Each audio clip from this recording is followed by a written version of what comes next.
जय श्री जगन्नाथ भाई मैंने सर्वप्रथम गुरुदेव गणपति और जगदम्बा को प्रणाम करी आज आम आमर पंचांग सेशन को आगू को बढ़ेगा। पंचांग सेशन क्रम आज आम पढ़ा दग्ध लग्न।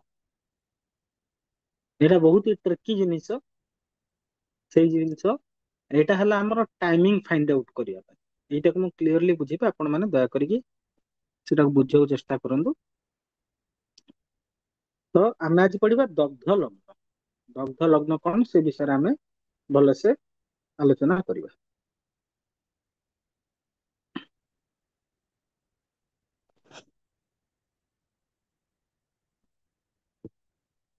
आज सेशन ना हला दग्ध लग्न।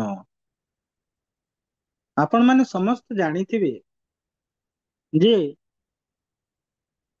12टी राशि अछि एवं 12टी लग्न अछि।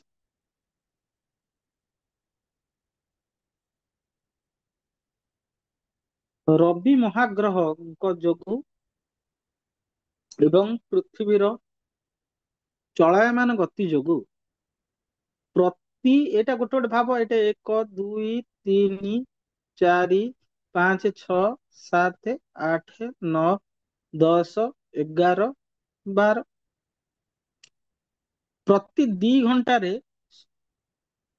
गोटे गोटे लग्न उदित हुए।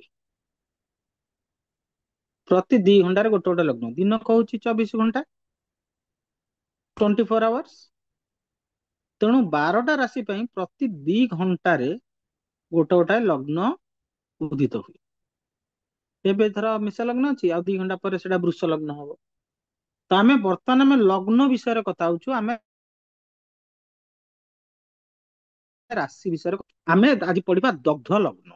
दग्ध लग्न कौन एटा किभली भाबरे फलित हुए।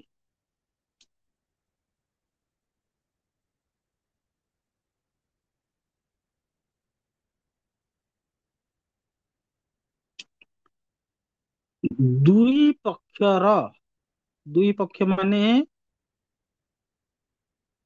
पक्षर माने बोथ शुक्ल ओ कृष्ण पक्ष।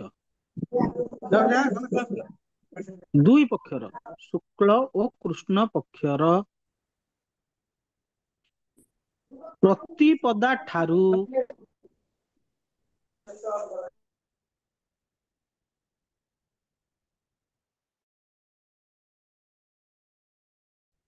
तिथि रे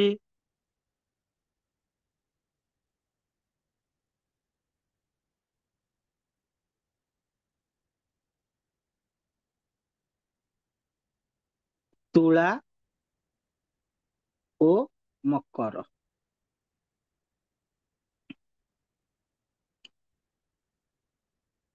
तृतीया रे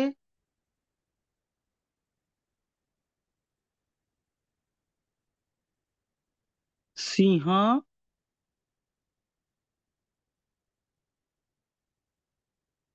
ठारू मकर पंचमी रे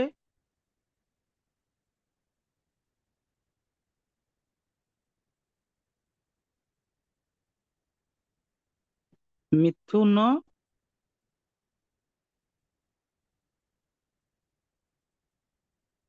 रु कन्या सप्तमी रे धनु रु कर्कट नवमी रे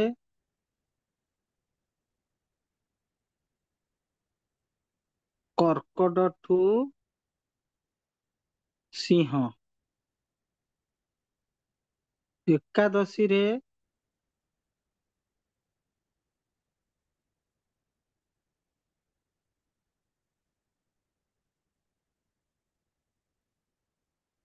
धनु रु मीन एवं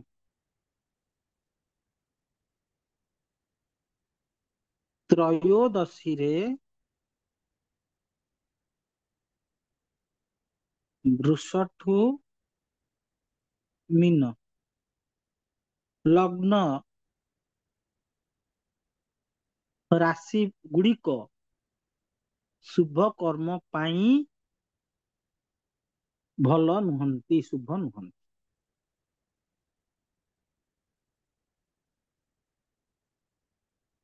ପ୍ରତିପଦ ଠାରୁ ବିଷମ ତିଥିରେ, ପ୍ରତିପଦ ଠାରୁ ବିଷମ ତିଥି କୋଉ ଗୁଡାକ ଆସିବ ନା ଏଇ ପ୍ରତିପଦ ଠାରୁ ବିଷମ ତିଥି ଆସିବ 1, 3, 5, 7, 9, 11, 13। ପ୍ରତିପଦା ଠାରୁ ବିଷମୀ ତିଥିର କ୍ରମରେ। ତାହେଲେ ପ୍ରତିପଦାରେ ଯଦି ତୁଳା ଆଉ ମକର ଲଗ୍ନରେ କୌଣସି କାମ କରିବାକୁ ପଡିଲା ତାହେଲେ କରିବ ନାହିଁ।